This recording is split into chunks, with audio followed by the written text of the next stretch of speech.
Hop, hop, hop. Avant que la vidéo ne commence, je tiens à vous remercier tous pour tous ceux qui ont vu mes vidéos. Rien que pour le dernier épisode de Carol Sessuram, c'est l'épisode 5, et a dépassé les 80 vues, c'est énorme. La chaîne au total a comptabilisé plus de 250 vues, ce qui est gigantesque. Donc merci à tous de votre soutien. Et j'espère que cet épisode fera autant, voire plus de vues que l'épisode 5. Sur ce, bonne vidéo, likez, abonnez-vous et partagez. Allez, bonne vidéo.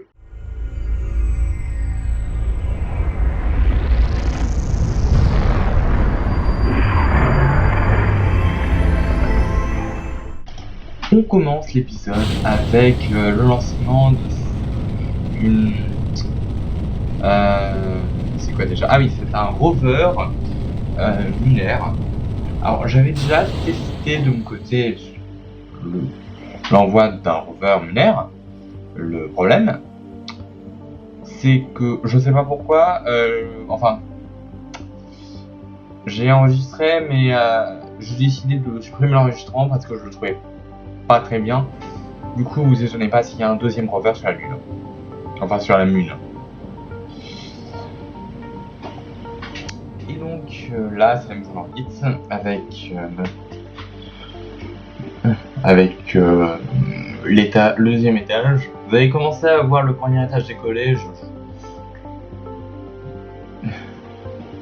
Et là, c'est parti pour l'injection translunaire.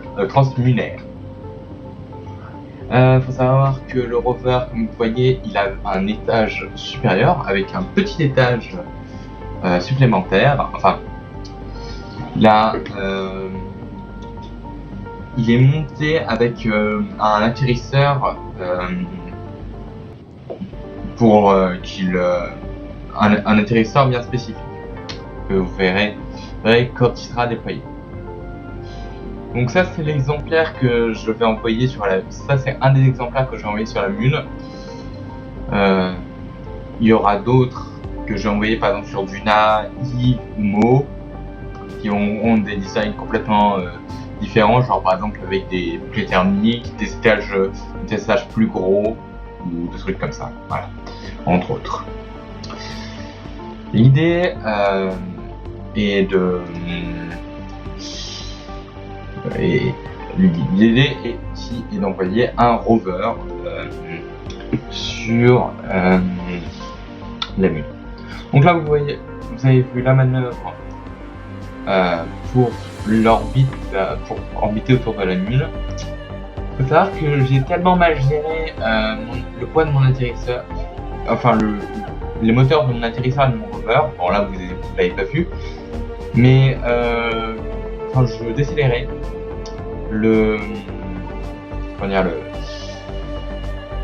l'étage de transfert n'arrêtait pas de tournoyer sur lui-même. Enfin, de tournoyer dans tous les sens. Donc en bleu, c'est mon arrivée, c'est mon point d'arrivée, et en rouge, c'est le point que je visais. J'ai pas réussi à atteindre le point rouge, pas du tout. Bon, j'ai finalement réussi à toucher le sol, et comme vous avez vu dans la descente, j'ai réussi. Bon, là j'ai explosé un panneau solaire et un panneau solaire et un truc d'éclairage, une lampe d'éclairage. J'ai voulu à la base le cracher, ce petit atterrisseur. Le problème, c'est qu'il reste toujours un petit débris. Bon, j'ai détruit la sonde. Et comme vous voyez, il me reste que la moitié de mon atterrisseur. Voilà, du coup, ce que je fais en premier, c'est que j'attends que, vous voyez, pas ma sonde, mais l'orbiteur avec la communication arrive. Donc, arrive à communiquer avec mon rover, parce que vu qu'il est de l'autre côté de la Lune, eh ben, il n'arrive pas à communiquer directement avec Kerbin.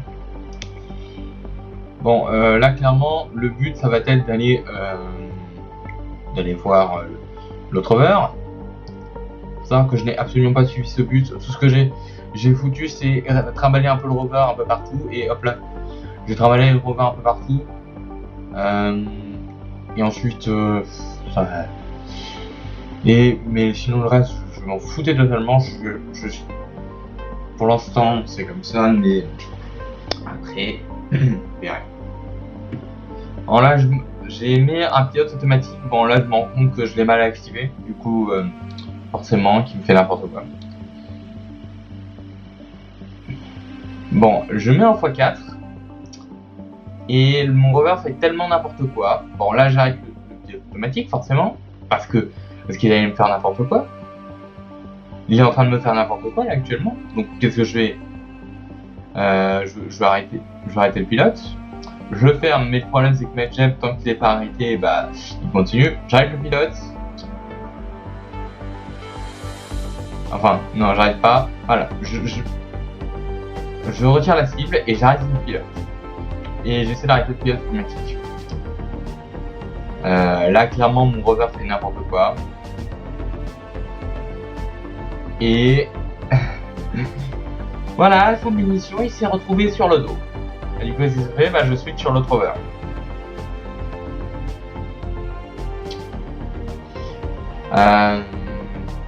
Et que je... Bon, à la base, je l'avais nommé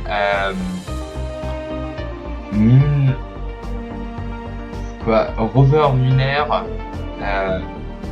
je sais plus, mais un truc ultra long. Bon, après j'ai juste renommé Muna 4 et enfin Mune 4. Bon là, qu'est-ce que je fais? J'ai calqué ma cible.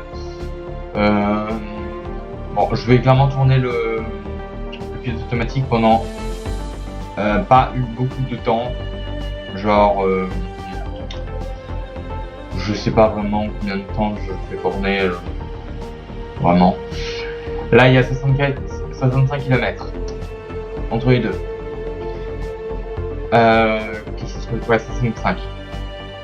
Un rover ça va à 10 mètres secondes. Oui, 10 mètres secondes ça fait 36 km/h. J'allais clairement pas rester 2h30 sur mon jeu en attendant de voir mon truc, en attendant de voir le rover, en regardant mon rover avancer. Donc qu'est-ce que je fais? J'arrête le pilote automatique. Vu que la décélération est extrêmement longue, bah je freine. Bon, déjà j'arrête le pilote automatique, ça fait la première chose, et je freine. Je freine. En plus, j'ai plus de communication avec donc on continue avec le lancement de notre future fusée, de cette fusée là, qui est fusée Simurka déjà, mais qui contient une sonde en combinaison d'interplanétaire, qui va être Duna 1, que vous voyez là. Alors normalement ça va être une double mission. Une double mission, c'est-à-dire c'est un orbiteur et un atterrisseur. Le fait étant que je n'ai malheureusement pas réussi. Déjà, je n'avais pas assez de delta V dans mon étage. Déjà, MacGem m'a déployé les panneaux solaires de l'atterrisseur, qui devait normalement entrer dans l'atmosphère de Luna, se freiner et utiliser un parachute. Il m'a déployé aussi les antennes. Normalement, c'était pas prévu. Vraiment, c'est un atterrisseur minuscule, il fait à peu près 1 mètre de haut pour 665 cm de diamètre. En attendant que la mission se termine, bah, on se dock à la station. Le problème de l'atterrisseur de Duna, vous verrez tout ça plus tard. En attendant, on dock un truc à la station, histoire d'envoyer les Carval, histoire de remplir la station. Donc j'envoie Bill et Bob Kerman dans l'habitat principal. Voilà, et là je renomme en station, parce que c'était nommé en capsule et j'avais oublié de renommer. Là je vérifie que ce soit bien en station. Puis des amarrages et cette fois-ci bah, on part direction... on repart vers Camille avec Jebediah Scarman dans son petit... dans sa petite capsule. Enfin, installé dans le Soyuz, tout seul. Parce que tous ses collègues sont déjà dans la station. Donc freinage avec le moteur du Soyuz. Et...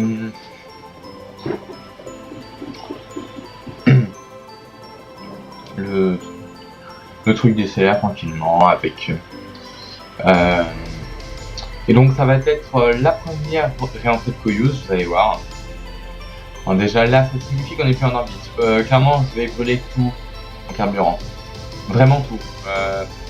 Je cherche pas à attendre un minimum qu'on... Je cherche pas, je vole pas. Je vole tout. Voilà, je vole tout le carburant que j'ai. Et je m'en fous du profit de rentrée, sincèrement. Et on arrive du coup...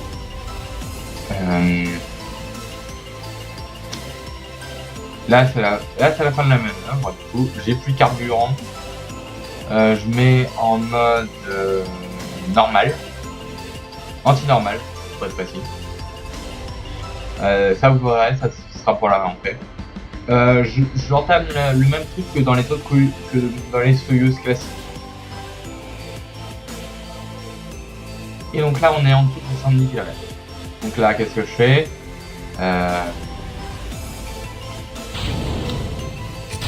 Séparation du module de vie et de l'étage de service. Puisque tout ce qui reste ici c'est la capsule. Et la capsule qui rentre à peu près 2,2 km/s. Bon, accessoirement, ça va occasionner quelques explosions. Mais, je veux dire, c'est prévu pour être détruit, ces trucs-là. Tout ce qui est prévu de récupérer, c'est les capsules. Là, vous entendez les explosions, probablement étage... soit c'est l'étage de service, soit c'est le module... pas de commande, mais le module au-dessus du module de commande, je me souviens plus du nom dans le Soyuz. Et les quatre trucs qui chauffent autour de... qui sont en rouge là, c'est les RCS. Clairement, ça c'est la première entrée et elle se passe ultra bien. Elle n'a pas duré trop longtemps et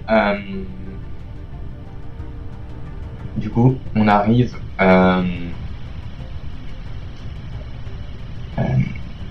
on est à peu près à 10 km. Ouverture des parachutes. Et vraiment, mais alors vraiment pour me débarrasser de plus de trucs que je veux vraiment pas. Je vais pas comme me débarrasser du bouclier thermique, je vais me débarrasser carrément de tout ce qui est inutile. C'est-à-dire que je vais juste redescendre avec la capsule. Vous allez me dire, oui, tout ça c'est la capsule. En fait, non. Puisque la capsule est constituée d'une coiffe, d'une capsule oignon, je crois que ça s'appelle, comme ça, et d'un bouclier thermique. Du coup, je garde juste la capsule oignon et le reste, ça dégage. Donc vous allez voir, c'est bientôt normalement. Voilà, c'est ici. Déjà, ouverture de la coiffe et on décroche ce qui est en dessous et on utilise juste le petit module pour atterrir. Donc atterrissage dans l'eau. Voilà. Et là on arrive autour de Duna. Enfin on est en survol autour de Duna. Ce que vous n'avez pas vu, c'est que j'ai lancé une autre mission en orbite qui était chargée d'envoyer un satellite de communication en orbite autour du Soleil. Cette mission n'a absolument pas marché et parce que elle avait pour but unique de communiquer avec la sonde Duna, histoire juste de récupérer un minimum de communication. ça n'a absolument pas marché, là, j'ai aucune communication. Et là, je me rends compte que j'ai une rencontre avec Ike. Ça pourrait me servir la rencontre avec Ike pour atterrir justement, pour descendre en orbite. Encore plus. Vraiment, le gros problème avec cette sonde, c'est que j'ai utilisé beaucoup trop ma delta V. Enfin, beaucoup trop mon carburant. J'ai tout utilisé, je pouvais pas, en plus, j'avais prévu d'envoyer l'atterrisseur, mais j'ai pas réussi, puisque vu que je n'avais pas de communication, je ne pouvais pas baisser la puissance de mon moteur pour rapprocher mon périodique dans l'atmosphère, pour larguer l'atterrisseur, et MacJeb m'a offert les panneaux solaires alors que je voulais pas. Voilà. Bon, je finis par stabiliser mon orbite à peu près là. De toute façon, j'ai plus de carburant. Donc je stabilise l'orbite à cet endroit-là. Et à partir de là, la mission Modula 1 est terminée. Voilà. À la base, je voulais envoyer à la base une sonde. Bah, du coup, qu'est-ce que je fais à cette mission est malheureusement terminée. Donc, cette mission qui termine sur un flop annonce la fin de la vidéo.